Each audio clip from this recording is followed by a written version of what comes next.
What's going on, everybody? Greg here, and let's talk about The Walking Dead Season 7, Episode 15, titled Something They Need. I thought this was a tremendously good episode. I thought this episode was way better than last week's. We start off this one opening with a bunch of cool different shots of these crazy, ugly, looking Oceanside walkers just approaching the camera, just all like, and then it cuts to Rick and the gang. They're slowly talking about approaching Oceanside, and you get to kind of hear off screen the talk between Tara and Rick about, like, they have guns, what we need. Why didn't you tell me earlier? I made a promise, Rick. Carl. And you get to see them talking about, you know, this could go bad, and if this goes bad, Tara, don't feel bad that you're the one who told us about this. Don't feel bad about that. She's like, okay, I won't. And then the show does something that I really appreciated, because I don't like when Walking Dead has the style of leaving us with somewhat of a cliffhanger and then giving us like a whole episode before we find anything out, or like 45 minutes until we find something out about the previous cliffhanger. And they told us about Sasha immediately. Sasha, she's in the same type of, I guess, prison room that Daryl was kept in, and she's sitting there, and she's tied up with ropes, and one of Negan's saviors come up, and he's like, hey, what's up? And he's like creeping on her, and he's just like, anything you need? And she's like, I need some water. And he's like, well, you know, I'm not supposed to give you water. I'm not supposed to do something bad, but I'll give you some water, and I'll do something bad by doing that, and then you can give me something that I want. That's something that's bad that you can do. Basically insinuating it's about to go down, you're not going to want this, but I'm going to rape you. But luckily it gets cut down because Negan's all, oh, what are you doing? It just looks like you're trying to rape her. And the guy's all like, I'm sorry, sir, I'm sorry. And Negan's just like, well, you're breaking like one of my number one rules. So, where's my knife? And he takes the knife and he just right through the dude's neck, and the guy just dies right there. And he basically crouches down to Sasha, and he's like, hey, I'm not going to kill you. I'm going to give you some options. You can do this, you can do that, or you can join me, and you can be one of my crew. He goes, I'm going to let you think about it. And she's like, pretty much in shock, like, you just killed somebody right in front of me. I'm kind of scared of you. You killed Abraham. She doesn't really know what to think right now, so she's just like, so then Negan leaves, and he intends on coming back later for an answer, whether or not Sasha wants to join him or not join him. And then we get an appearance by Eugene. He comes opening the door, and he comes and talks to Sasha, and he gives her some food, and he's like, I highly recommend you take that offer that Negan gave you. And she's like, I don't know if I can do it. That's what I did, and it's the lesser of two evils, basically. I suggest you take his offer. And so that's also something for Sasha to ponder on. Then we cut to the hilltop. And now that's where Maggie is. Maggie's kind of teaching people how to be a little farmer, how to like plant things and put some shed over it or whatever. I don't really know what she was saying. Put some tarp over it so that the sun doesn't burn it or something, and then pull it back so it dies. And I don't know, something about preventing weeds. I'm not a farmer either, so Maggie, sorry, kind of lost you there. But she ends up telling one of the guys that, hey, if you go out right outside the wall, I saw a blueberry bush, and those can last up to 40 years if they're planted and they're fresh, and that's good. And she goes, assuming that we're going to be alive for 40 years. Which I thought was a little, like, grim. Like, come on, Maggie. Like, don't need to be so dark with that. Just be optimistic. So she's outside of the wall trying to uplift these blueberry plants. Out comes Gregory, and he's trying to walk to her and talk to her. And it's weird because he, like, has this moment where he's, like, thinking about maybe, like, killing her. He's got, like, a knife behind his back, but he ends up not doing it, thank God. And then all of a sudden, it's like, whoa, two walkers come. Or one walker comes at this point. And Maggie's like, Gregory, you've killed one of these before, right? Yeah, I wouldn't be here if I haven't. She's like, okay, good. And then Gregory runs up to go kill the thing, and this thing just completely, like, pummels him. Like, he can't defend himself at all, which obviously shows that Gregory cannot save himself. He's a liar. He never killed any of these things before. He's a flat-out douchebag, like I stated in my last Walking Dead video. So Maggie kills one of the walkers, another walker comes up on Gregory, and it's just Maggie saves the day again, and in front of some of the Hilltop members, and they're like, what's going on with Gregory? Why can't he kill one of these? And Maggie just flat out sells him out. He's never killed one before, and they're like, not what he told us, just leading us to believe that Gregory's just more and more of a douchebag. Now we cut back to Rick and the gang and Tara and all the good fellas that we love, and they're approaching now the Oceanside, and you get to see like the leader, the lady, and she comes into this cabin or wherever, one of the houses that they live in, and lo and behold, boom, there's a gun. Tara's like, hey, don't make any noise, just put your hands on top of your head, let me frisk ya, and then I'll sit you down and I need to talk to you. As she's doing that, another one of the girls from Oceanside comes in and she's like, hey, how's it going? Nice to see ya. Sit down, hands on your head. And they're like both sitting down and they're talking, and Tara says, hey, we got you guys surrounded right now. We're going to take your guns. We don't want to hurt anybody, but I need to know right now, are you going to come help us fight the Saviors? And the older lady's like, no, I'm not going to. We've done that and we've lost.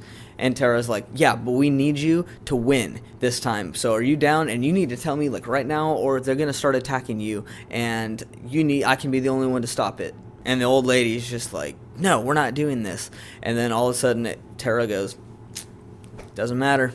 And then boom! All of a sudden you see these giant explosions outside of the Oceanside walls because our group laid a bunch of dynamite out, and they're now shooting, blowing things up all outside of the walls, and that's scaring everybody. And then Michonne's up in a tree with a sniper, pop, pop, pop, pop, trying to guide everybody, which reminded me a lot of back when they were at Terminus, and those cannibal people were like shooting down at our crew, trying to like kind of aim them and herd them like sheep in the direction we wanted them to go to. So that's kind of what Michonne is doing. And then we have Daryl, we got Carl, we got Gabriel, we got Aaron, and we also have Eric, Aaron's boyfriend, who actually came out on a mission for once with somebody and was basically like, I don't agree with this, I don't want to do this, but I'd rather do this than be Negan's slave. Let me rephrase that. Eric comes with Aaron because he says he'd rather be out there doing something he doesn't want to do, fighting Negan, rather than being under Negan's thumb for the rest of their life, pretty much, and then continuously watching Aaron get beat up. So no, he knows what the stakes are now. He needs to go fight, so now he's involving himself. Respect, Eric, for sure. So now we get all of Oceanside together. They're all grouped up. Rick's like, hey, we don't want to kill any of you, but we're gonna need your guns. And the old lady's like, no, you cannot have them. Well, we're gonna take them. I don't want to take them, but it's what we're gonna do. And then Tara's just kind of like, yeah, that's what we're gonna do. We're taking your guns, and like, that's just what's gonna have to happen. And then in the middle of all this stuff, all of a sudden, hey, walkers!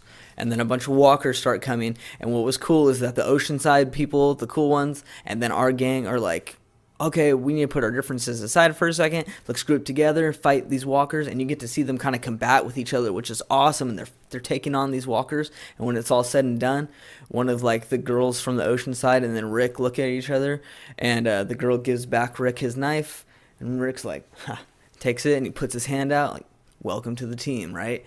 And then a bunch of other people want to be part of it. It's cool. It's starting. You can see the camaraderie starting between Oceanside and Alexandria.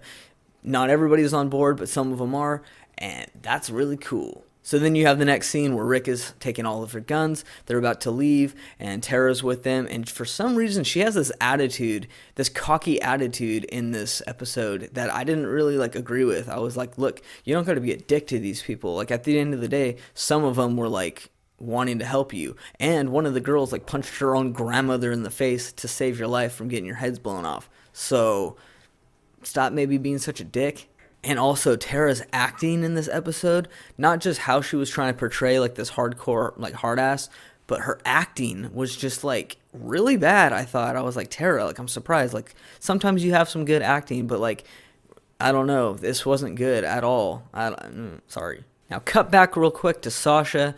She asked Eugene, hey, I don't want to do this anymore. I don't want to stay alive. I want to kill myself, because if I'm working for Negan, he's going to eventually make me be somebody who's going to have to like turn on our friends, and some of our friends are probably going to get hurt or killed because of me, and I can't be the person who's the cause of that.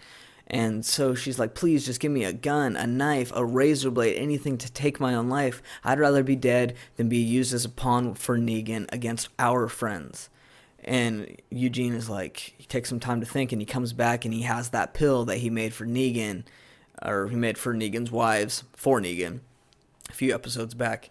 And he has that, and he's like, your wish has been granted. Here's the pill. If you take it, by the time it hits digestion, it'll be 20 to 30 minutes and you'll be dead. I don't know if it's going to hurt, but this will surely do the job. And I can't tell from Sasha's reaction at all if she was just like, I can't believe I'm going to do this, or if she was kind of like, oh my gosh, because she was like really just playing Eugene because she wanted him to give him a gun or something so she could try and finish off Negan. That's kind of what I got out of it. Maybe she was just kind of like, I can't believe I'm about to kill myself. I don't really know, but we'll find out.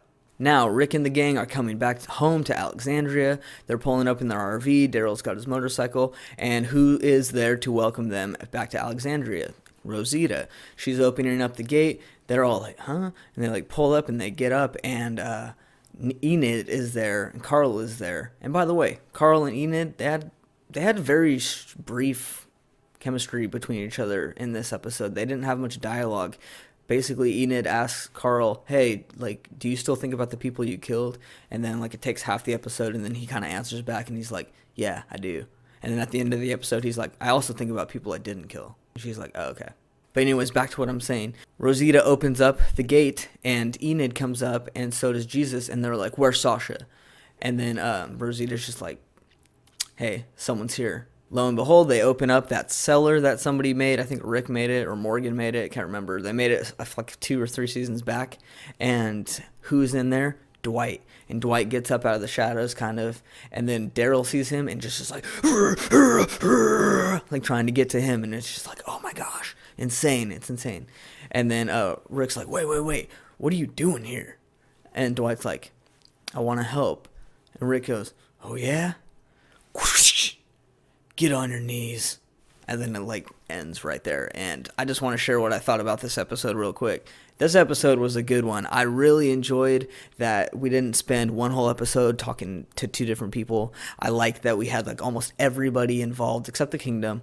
Almost everybody involved in this episode. And I really, really like that. I like when we have our group together and I get an hour-long just delicious taste of Walking Dead in my mouth.